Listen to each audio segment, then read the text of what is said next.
une question se pose. Quand on dit il faut obéir, écouter au gouverneur, aux dirigeants, il faut obéir au gouverneur, il faut obéir aux dirigeants, il faut écouter, obéir. Qu'en est-il des gens que le dirigeant va déléguer pour gérer une affaire? Par exemple, les ministres. Est-ce qu'on doit aussi écouter, obéir au ministre du gouverneur, du dirigeant? Ou bien on dit non, l'écoute et l'obéissance c'est seulement pour le dirigeant. Donc on peut ne pas écouter, obéir, n'est-ce pas? On peut ne pas obéir au ministre du dirigeant. On peut même dénigrer, critiquer les ministres du dirigeant. On peut les critiquer dans les réseaux sociaux, etc. Parce que l'écoute et l'obéissance ici, c'est pour le dirigeant. Alors ça, c'est une question très importante.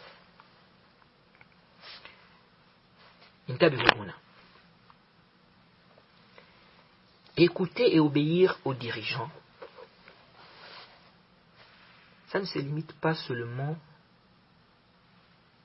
au gouverneur, aux dirigeants.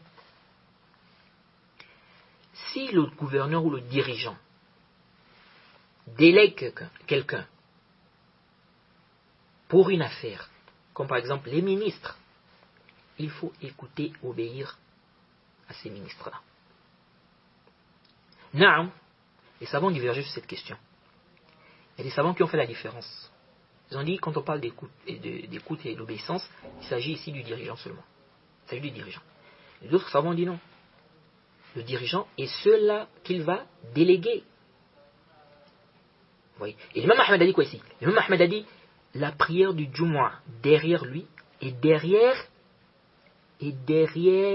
celui qu'il en a légué la responsabilité est permis. Qu'il soit pieux ou pervers. Et ça, c'est la vie qui est juste. La vie qui est juste, c'est qu'on doit écouter, obéir aussi. C'est-à-dire, on doit patienter.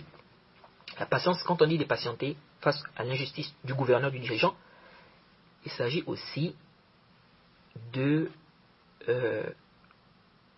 ministres du dirigeant.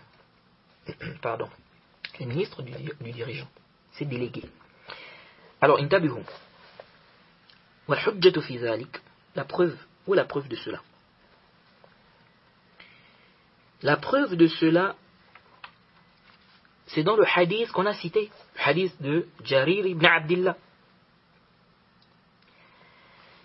Ils ont posé la question au prophète, ils ont dit au prophète Mohammed sallallahu alayhi wa sallam que les gens qui sont chargés de venir prendre la zakat nous oppriment, donc ils sont injustes envers nous. Mais ces gens qui sont chargés de venir prendre la zakat, là, ils sont envoyés par qui? Vous voyez? Donc, ils ont dit ici, ils nous oppriment. Le prophète Mohammed sallallahu alayhi wa sallam, malgré ça, il leur a dit, satisfaites ceux qui sont chargés de prendre votre zakat. Donc, il faut satisfaire ceux qui sont chargés de prendre votre zakat, même s'ils sont injustes.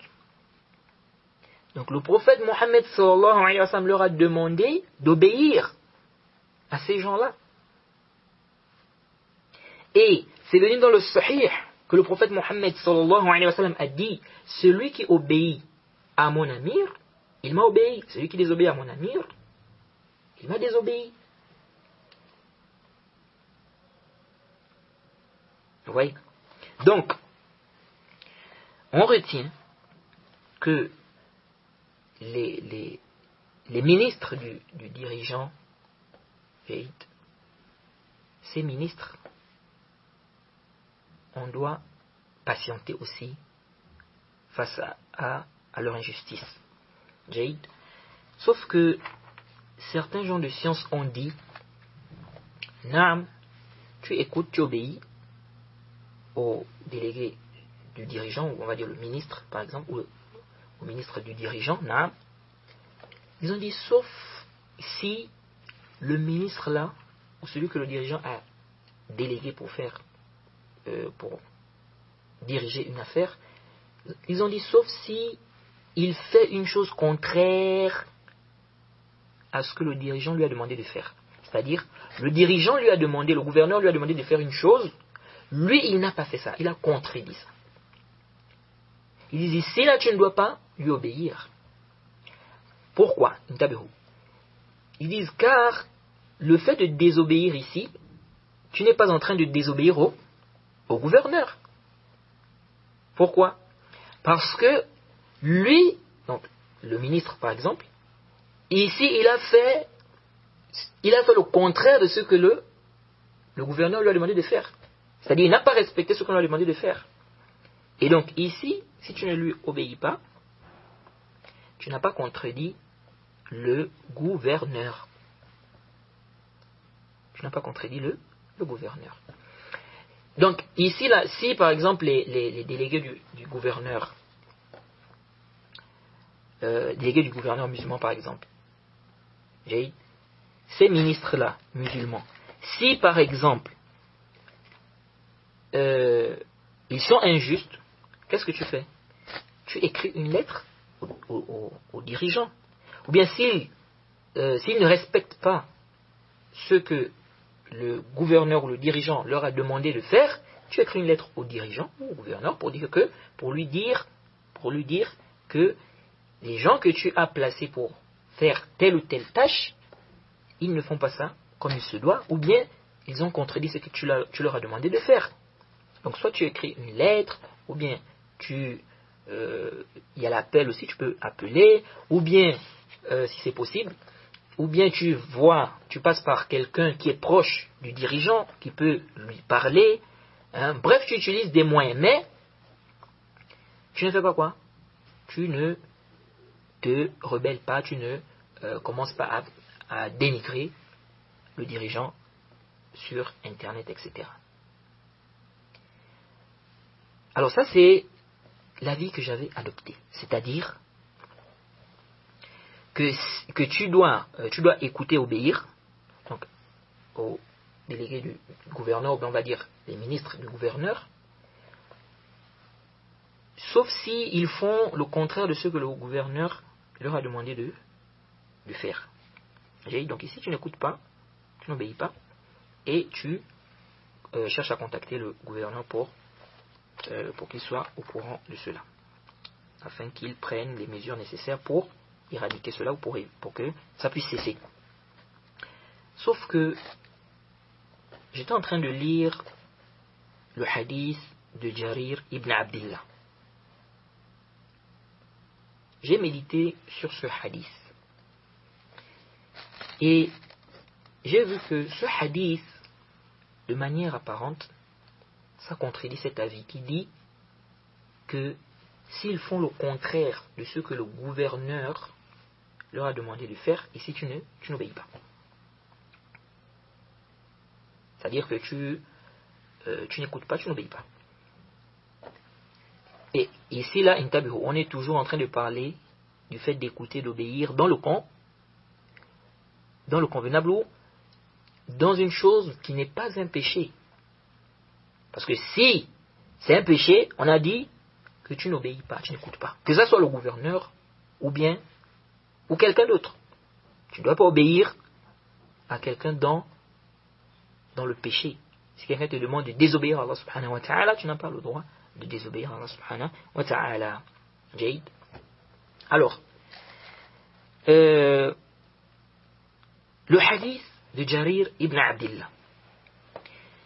Quand ils ont dit au prophète Mohammed sallallahu alayhi wa sallam que les gens qui viennent récupérer la zakat, ils sont injustes envers nous, le prophète Mohammed sallallahu alayhi wa sallam leur a dit quoi?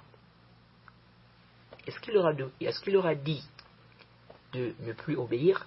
Il leur a dit de satisfaire les gens qui sont chargés de récupérer leur zakat.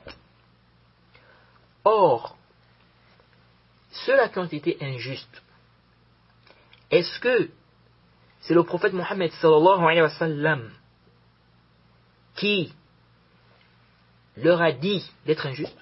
Non, ça ne peut pas être. C'est pas possible. Au contraire, le prophète Mohammed sallallahu alayhi wa sallam a interdit l'injustice. Et quand le prophète Mohammed sallallahu alayhi wa sallam avait envoyé Muaz au Yémen, il lui a dit de faire attention, de craindre l'injustice. Il lui a dit de craindre l'injustice. Donc, le prophète Mohammed sallallahu alayhi wa sallam a interdit l'injustice. Donc, ils ont fait ce qui est contraire à ce que le prophète Mohammed sallallahu alayhi wa sallam a dit. Mais, malgré ça, le prophète Mohammed sallallahu alayhi wa sallam a dit à ceux qui sont venus poser la question, il leur a dit de satisfaire ceux qui sont chargés de récupérer leurs zakat. Oui. Donc, quand on regarde ce hadith, donc, de manière apparente, c'est comme si ça contredit cet avis qui dit que s'ils font le contraire de ce que le dirigeant a ordonné, tu n'écoutes pas, tu n'obéis pas. Et donc, quand je lisais ce hadith, je me suis dit, mais ce hadith, quand on le comprend de manière apparente, on voit que ça contredit cet avis. Ce qui a fait que je me penche un peu plus sur la question. Et ça fait en sorte que je puisse... je suis en train maintenant de revoir. Je suis en train de revoir cette position-là.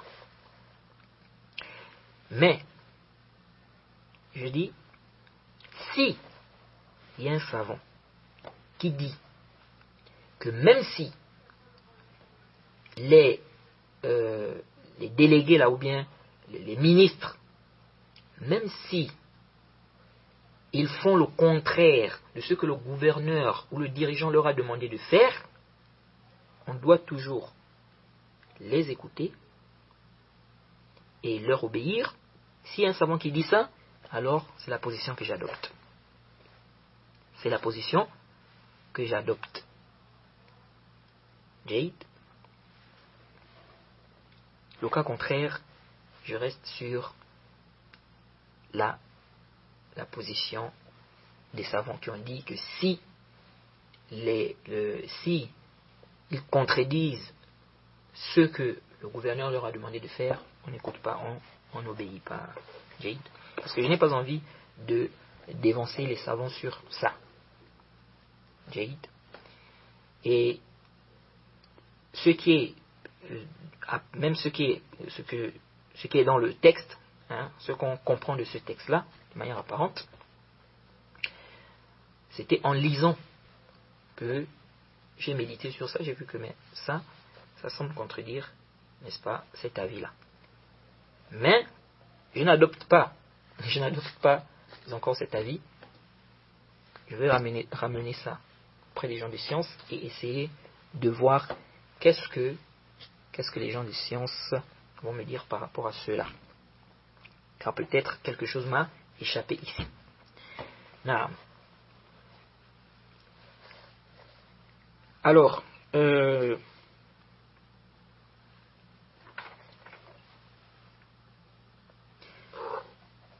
y a aussi une chose ici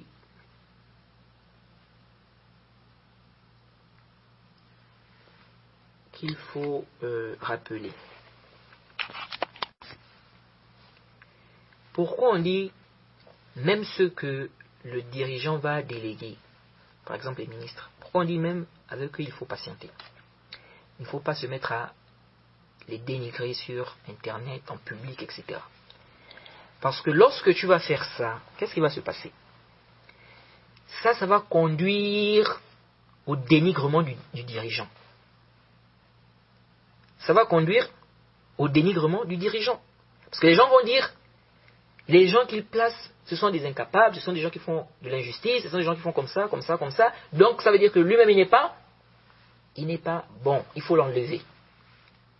Et ça peut créer des révoltes, la rébellion. Donc si toi tu commences à dire, regardez, le ministre que le dirigeant, le gouverneur a placé dans tel ministère ou dans tel domaine, il fait comme ça, il fait comme ça, il fait comme ça, c'est pas normal, vraiment on ne comprend plus ce qui se passe dans ce pays-là, pourquoi comme ça, il prend l'argent, il bouffe l'argent, il n'aime pas... Ah, les gens vont dire que mais, ça veut dire que, parce que les gens en fait, aujourd'hui, les gens ne font plus la différence. Il est difficile de voir les gens faire la différence. Il y en a qui font la différence, mais il est difficile. Si par exemple, un dirigeant place des ministres, il place celui-là dans tel domaine, celui-là dans tel domaine, et dans telle ville, il dit, bon, toi tu diriges là-bas dans telle ville, toi tu diriges dans telle ville, etc. Si ces gens-là, par exemple, sont injustes, les gens vont directement mélanger le gouverneur, ils vont mélanger le dirigeant dedans. Ils vont dire que ce dirigeant-là n'est pas bien. Il ne dirige pas bien le pays. Ce dirigeant-là, avec son équipe, il ne dirige pas bien le pays. Donc, ils ne vont pas ici dire que non, le dirigeant, ce n'est pas lui qui est responsable. Il a demandé à ces gens-là de faire le travail correctement, mais ce sont eux qui ont dérapé. Ce sont eux qui font ça mal.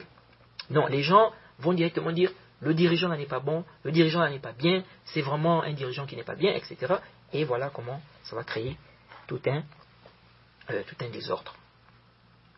Donc, le fait de dénigrer celui que le dirigeant a placé, il dit celui-là doit diriger telle affaire. Il dit celui-là on le place dans telle ville, il dirige telle chose, telle affaire. Du pays. Donc, par exemple, les ministres, on dit celui-là c'est le ministre de ceci, celui-là c'est le ministre de cela, etc. Le fait de dénigrer ces ministres-là, en public, tu dénigres, tu parles comme ça, tu dénigres, ça va faire quoi? Ça va pousser, ou bien ça va emmener au dénigrement du dirigeant. Donc c'est lui qui l'a placé là. Et donc pour éviter ça, il faut faire quoi? Il faut patienter. Si ces dirigeants-là, on va dire ces délégués, c'est-à-dire ceux que le dirigeant a délégué pour faire ces tâches, par exemple, les ministres là, s'ils sont injustes, toi, cherche un moyen pour faire comprendre aux dirigeants que les gens qu'il a placés là ne sont pas en train de faire ce qui est conforme.